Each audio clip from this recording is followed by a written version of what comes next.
میں جو ہوں جان ایلیا ہوں جناب، اس کا بے حد لحاظ کیجیے گا۔ جان ایلیا، ان کا نام سبھی جانتے ہیں۔ 14 دسمبر سن 1930 کو ان کی پیدائش امروہہ ضلع مراد آباد میں اتر پردیش میں ہوئی تھی۔ بعد میں ہندوستان کا پارٹیشن ہوا اور وہ پاکستان چلے گئے، لیکن ان کی شاعری کا پارٹیشن نہیں ہو سکا۔ وہ ہندوستان پاکستان ہی نہیں، پوری دنیا کے شاعر ہیں اور ہم سب انہیں ان کی شاعری سے جانتے ہیں۔ میں ثاقب سلیم آپ کا آواز دا وائس میں خیر مقدم کرتا ہوں، اور ہمارے ساتھ آج جان ایلیا پر بات کرنے کے لیے معصوم مراد آبادی صاحب موجود ہیں۔ ان کی کئی ملاقات رہی ہیں جان ایلیا صاحب سے، اور وہ ہمیں بتائیں گے کہ جان ایلیا صاحب کے کردار میں ایسا کیا خاص تھا کہ لوگ ان کی طرف اس طریقے سے اٹریکٹ ہو جاتے تھے، ان کی طرف ان کا دھیان جاتا تھا، اور ان کی شاعری میں اتنا پینا پن کیوں تھا۔ تو سب سے پہلے شکریہ معصوم صاحب آپ کا بھی شکریہ جی۔ سب سے پہلے آپ ہمارے آڈینس کو یہ بتانا چاہیں گے کہ ایسا کیا خاص تھا جان ایلیا صاحب میں، آپ کی پہلی ملاقات ان سے کیسے ہوئی؟ دیکھیے، میں یہاں دہلی میں جس کالونی میں رہتا ہوں، وہاں ان کے ایک بھانجے رہتے تھے جو PIA میں کام کرتے تھے یہاں، اور جان صاحب جب دلی آتے تھے تو وہیں ان کے گھر پہ ٹھہرتے تھے۔ وہ میرے گھر کے بالکل سامنے گھر تھا۔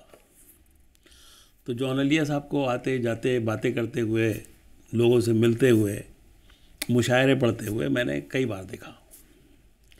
اور میں شاعر تو نہیں ہوں، نام میرا شاعروں جیسا ہے، لیکن شاعری سے مجھے بڑے بچپن سے بڑا شغف ہے۔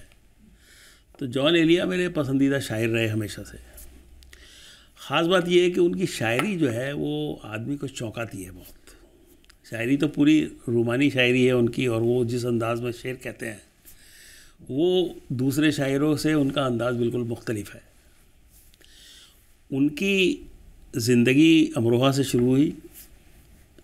امروہہ ایک بہت مردم خیز علاقہ ہے، اور جان ایلیا کی تو خوبی یہ ہے کہ ان کے خاندان میں ہر شخص شاعر تھا، اور شاعر ہی نہیں تھا بلکہ کئی زبانوں کے ماہر تھے ان کے لوگ۔ ان کے بھائی تھے، ان کے والد تھے، اور رئیس امروہوی، کمال امروہوی اور تقی احمد اور تمام لوگ، ایک پورا خاندان تھا، ایک پوری کہکشاں تھی جو ذی علم لوگوں کی تھی۔ تو جان ایلیا نے جتنا علم حاصل کیا اپنے آبا و اجداد سے، یہ درسی علم نہیں تھا، یہ دراصل جو علم تھا یہ خاندانی علم تھا جو منتقل ہوا، اور وہی ذہانت ان کو بھی ملی ورثے میں۔ تو جان ایلیا ایک بے چین روح کا نام تھا میرے نزدیک۔ وہ یہاں سے پاکستان چلے گئے، لیکن جب وہ پاکستان سے جب کبھی امروہہ آتے تھے تو اس کی مٹی کو اپنے اوپر ڈالتے تھے، اور اس سے انہیں اس قدر عقیدت تھی، اتنی محبت تھی کہ وہ دیوانگی کے عالم میں اس میں لوٹ رہے ہیں، اور اسٹیشن پہ اگر اترے ہیں تو وہاں لوٹنا شروع کر دیا انہوں نے کہ میری سرزمین آ گئی ہے۔ کسی پیڑ کو دیکھا انہوں نے اور اس کو چپٹ گئے کہ یہ وہ پیڑ ہے جہاں میں بچپن میں کھیلا کرتا تھا، اس کے نیچے، اور چھوڑ دیا لوگ ان کو ہٹا رہے ہیں کہ بھائی ہٹیے، نہیں، وہ اس میں پوری طرح غرق ہو جاتے تھے۔ تو یہ جو کیفیات تھیں ان کی دیکھ کر کے لوگ بڑا متاثر ہوتے تھے ان سے۔ ایک خاص بات جو میں نے دیکھی جان صاحب میں وہ یہ تھی کہ ان میں تصنع نہیں تھا، کوئی بناوٹ نہیں تھی، جیسے وہ اندر تھے ویسے ہی باہر تھے۔ جو جنون اور جو کیفیات ان کی اندر تھیں، ان کے وجود کے اندر، وہ سب ظاہر ہوتی تھی۔ اور پھر انہوں نے شراب نوشی شروع کی، اور 2-3 شاعر ہیں اردو میں جو اپنی شراب نوشی کی وجہ سے مشہور ہوئے۔ پہلا تو نام غالب کا ہے، دوسرا جگر مراد آبادی کا ہے، اور تیسرا شاعر میں سمجھتا ہوں جان ایلیا ہے، جو اپنی شاعری کے ساتھ ساتھ شراب خوری کے ذریعے بھی، شاعری نے اسے نیک نام کیا تو شراب خوری نے بدنام کیا۔ ان کی ذاتی زندگی بھی بڑی منتشر تھی۔ زاہدہ اینا سے ان کی شادی ہوئی، لیکن انہوں نے کبھی فیملی کی طرف توجہ نہیں دی، نہ اپنے بچوں کی طرف توجہ دی، کیونکہ وہ دراصل اس مزاج کے اور ان چیزوں کے آدمی نہیں تھے۔ نہ جانے کس کمزور لمحے میں انہوں نے شادی کا فیصلہ کیا اور اس پہ پھر پچھتائے وہ، ان کی بیوی کو بھی پچھتانا پڑا اور علیحدگی ہوئی۔ شراب نوشی نے ان کے اوپر بہت منفی اثر ڈالا، ان کے پھیپھڑے خراب ہو گئے تھے۔ اور شراب نوشی کا عالم یہ تھا کہ میں بتاؤں آپ کو کہ ایک صاحب تھے یہاں دلی میں، بڑے آفیسر تھے گورنمنٹ کے، ایک شریف آدمی تھے وہ، انہوں نے ایک دن جان ایلیا کو اپنے گھر پہ بلایا کھانے پر۔ تو جان ایلیا وہاں شام کو پہنچ گئے 5 بجے کے قریب، تو انہوں نے کہا کھانے میں تو ابھی وقت ہے، لگ بھگ 8 بجے کھانا آئے گا۔ بولے وہ کہاں ہے؟ انہوں نے کہا وہ کیا؟ بولے شراب۔ بولے شراب کا تو یہاں کوئی گزر نہیں ہے، ہم تو نہیں شراب پیتے ہیں۔ بولے نہیں، میری تو جان نکل جائے گی 8 بجے تک، میں مر جاؤں گا، شراب کا انتظام کیجیے۔ یہ واقعہ خود ان صاحب نے مجھ سے نقل کیا۔ اب وہ بڑے پریشان ہوئے کہ ان کا تو ان چیزوں سے کوئی واسطہ نہیں تھا۔ اب وہ جان ایلیا کی شاعری سے متاثر تھے، تو انہوں نے ان کو مدعو کیا اپنے گھر۔ تو انہوں نے اپنے ڈرائیور کو بلایا اور اس سے کہا کہ یہ کیا کہہ رہے ہیں، ان کی سنو اور پھر ان کی حاجت پوری کر کے ان کو وہیں چھوڑا ہو جہاں سے لائے تھے۔ تو وہ دعوت نہیں ہو سکی۔ وہ اس کیفیت میں، چونکہ جب ایک آدمی اس چیز کا عادی ہو جاتا ہے تو اسے ہر حالت میں اس کی خواہش پوری کرنی ہوتی ہے، تو وہ شاعری مطلب شراب ان کی اتنی بڑی کمزوری تھی کہ اس نے ان کی زندگی کو تباہ کیا۔ اچھا، آپ کا کوئی ایسا قصہ آپ کو ان کا یاد ہو جو آپ سے ملاقات کے دوران گزرا ہو، کوئی خاص؟ دیکھیے، اب وہ قصہ تو مجھے کوئی خاص یاد نہیں ہے، لیکن میں اکثر کبھی کبھی ان کے ساتھ نشستوں میں اور مشاعروں میں کبھی کبھی گیا ان کے ساتھ میں۔ تو ایک دن اردو اکیڈمی میں ایک مشاعرہ تھا، مخمور سعیدی اس وقت اردو اکیڈمی کے سیکریٹری تھے، وہ میرے برابر میں بیٹھے ہوئے تھے۔ تو وہ سیکریٹری تھے، کوئی انتظامی امور میں کسی اہلکار سے وہ بات کر رہے تھے، تو جان صاحب شعر سنا رہے تھے۔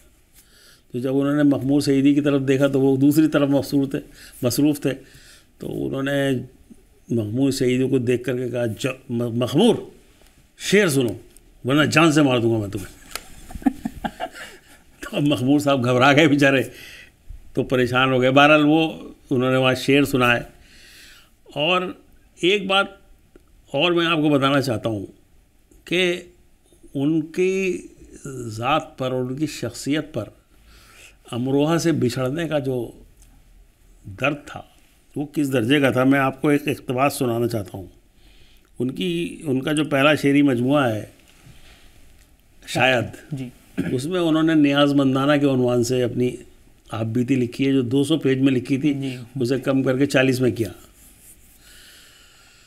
تو اس آپ بیتی میں انہوں نے جو نثر لکھی ہے، مطلب جان جتنے بڑے شاعر تھے، میں تو نثر کا آدمی ہوں، جی، ان کی شاعری تو متاثر کیا ہی، لیکن اسے پڑھ کر کے میں نے یہ سمجھا کہ نثر کیسے لکھی جاتی ہے جی، اور خوبصورت نثر لکھنے کا کیا ہنر ہے۔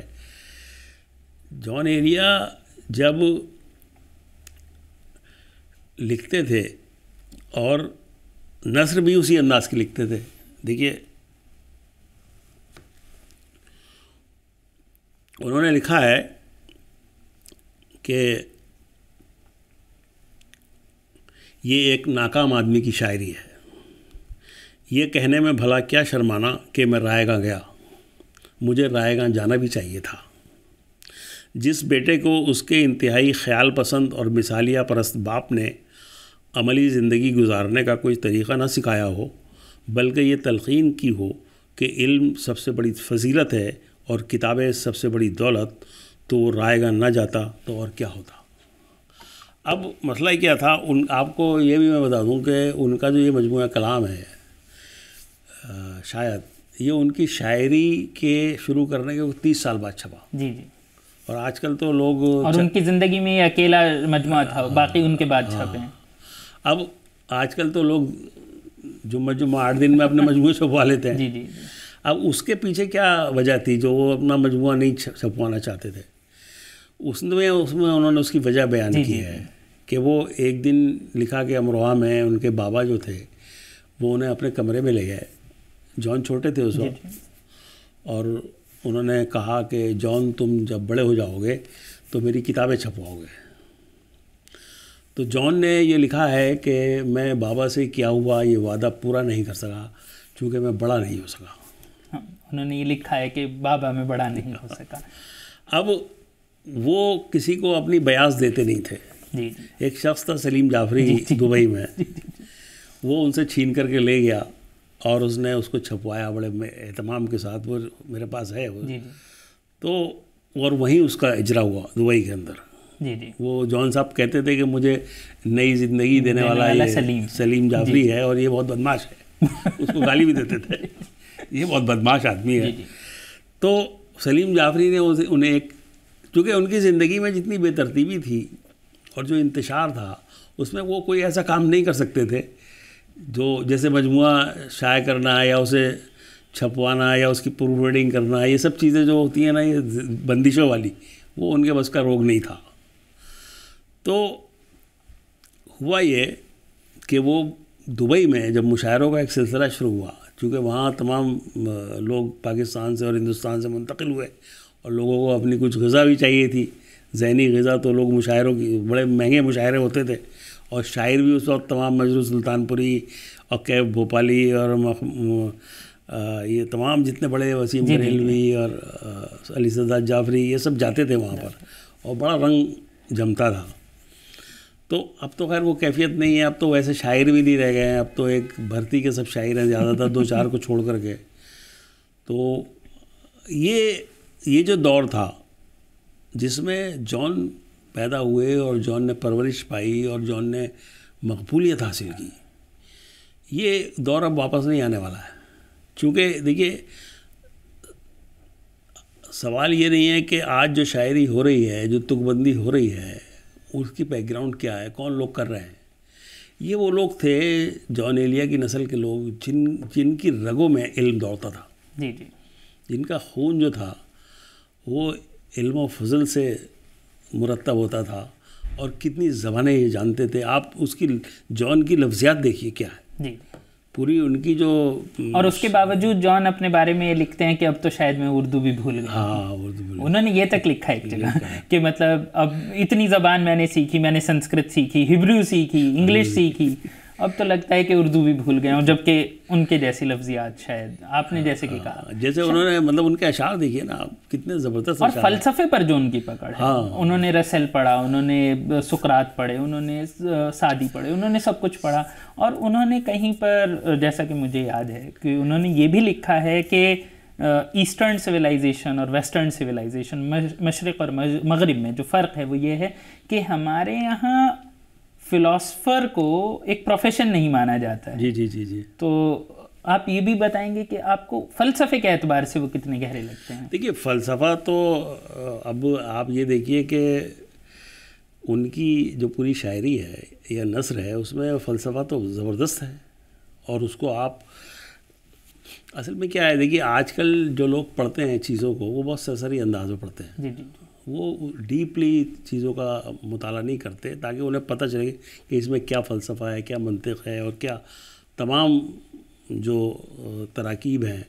اب ایک دن ایک جگہ انہوں نے لکھا ہے جان ایلیا نے کہ ایک دن میں اپنے محبوب کے گھر گیا, میں نے دیکھا کہ وہ کھانا کھا رہا تھا. جی.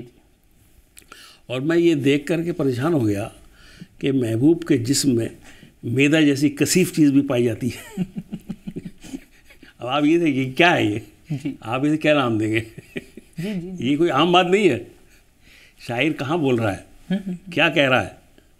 تو یہ سب چیزیں جو ہیں جان ایلیا کو بہت ممتاز کرتی ہیں. اب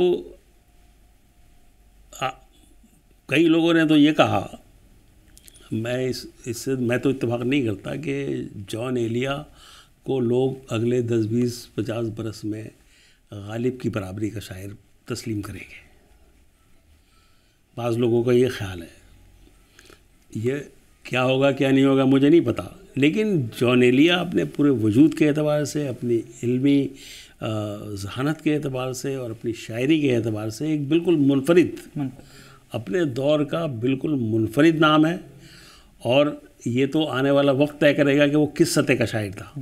لیکن اس کی شاعری جتنا چونکاتی ہے اور جتنا آپ کو متاثر کرتی ہے اس عہد کے کسی شاعر کی شاعری اتنا نہیں چوکاتی. جی جی جی. ہاں تو اب یہ تو اب نقاد بھی ظاہر ہے یہ نقادوں کا بھی زمانہ نہیں ہے اب وہ جو طے کر سکیں کہ صاحب ہم کون کتنے پانی میں ہے, چونکہ ظاہر ہے ان کو جج کرنے کے لیے ان سے بڑا آدمی چاہیے نا.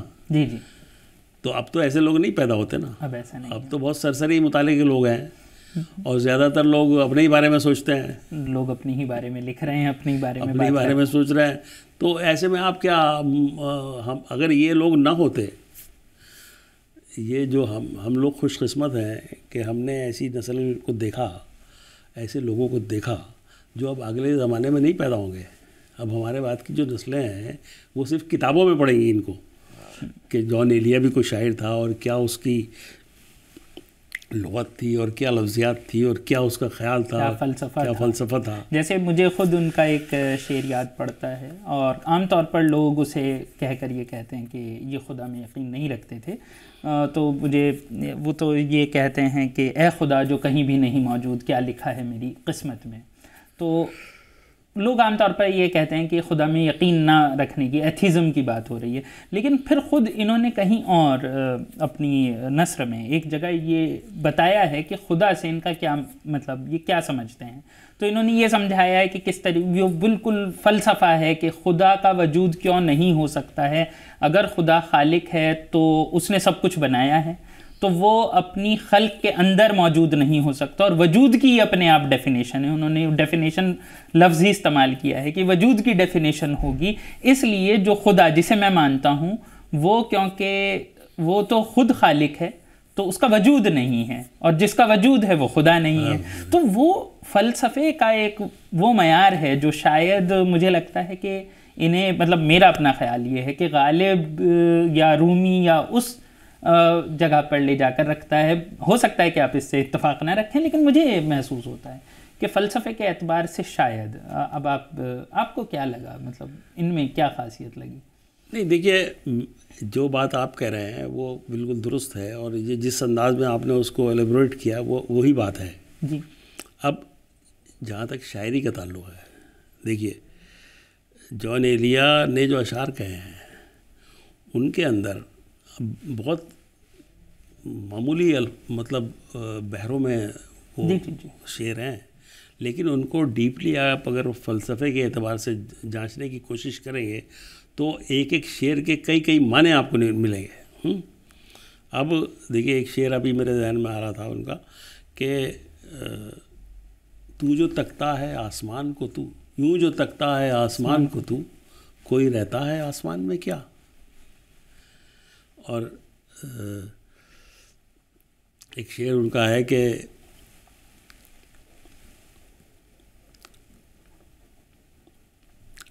کتنی دلکش ہو تم, کتنا دلجو ہوں میں, کیا ستم ہے کہ ہم لوگ مر جائیں گے. خاموشی سے ادا ہو رسم دوری, کوئی ہنگامہ کیوں برپا کریں ہم. یا وہ کہتے ہیں کہ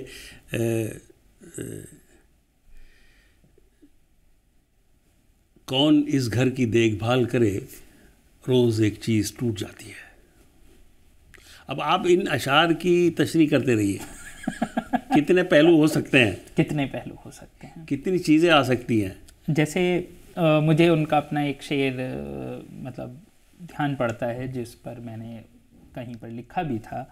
انہوں نے خود اس کے بارے میں لکھا ہے کہ وہ کیوں لکھ رہے تھے. تو تھے عجب دھیان کے در و دیوار, گرتے گرتے بھی اپنے دھیان میں تھے.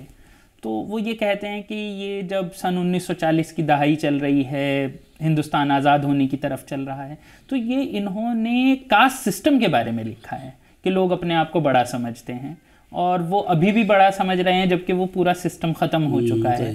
تو انہوں نے اس بارے میں لکھا ہے. تو کتنی گہرائی ہے, جبکہ ایک بار میں پڑھنے سے نہیں لگتا ہے کہ یہ شعر اس بارے میں بات ہو رہی ہوگی.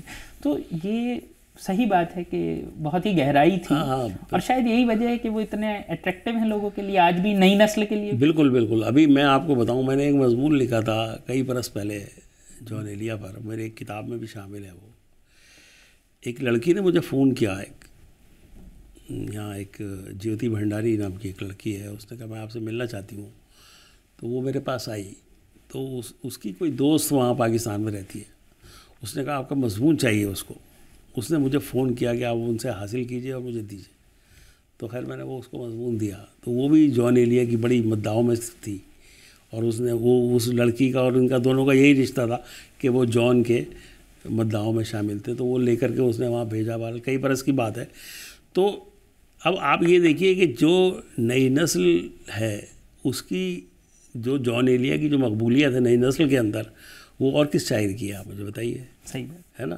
جو ان کے اشعار وہ کیا ہے کہ تم میرا نام کیوں نہیں لیتی، اس طرح کی شاعری کسی نے نہیں کی جو نئی نسل کو. میرے خیال سے کسی بھی ادیب یا شاعر کی سب سے جو چیز جو اسے خاص بنا سکتی ہے وہ یہی ہے کہ الگ الگ دور میں لوگ الگ الگ طریقے سے اسے سمجھیں اور اسے مطلب اسے پڑھیں، اسے سمجھیں. جیسا کہ بہت سے لوگوں کے ساتھ ہوتا ہے کہ ہر دور میں غالب جیسے کہ آج بھی زندہ ہیں ہمارے بیچ، کیونکہ کسی نہ کسی دور میں پریم چند آج بھی زندہ ہیں، ٹیگور آج بھی زندہ ہیں، تو شاید جان ایلیا بھی زندہ ہیں اور شاید زندہ رہیں گے. یہ ان کی عظمت کا کمال ہے.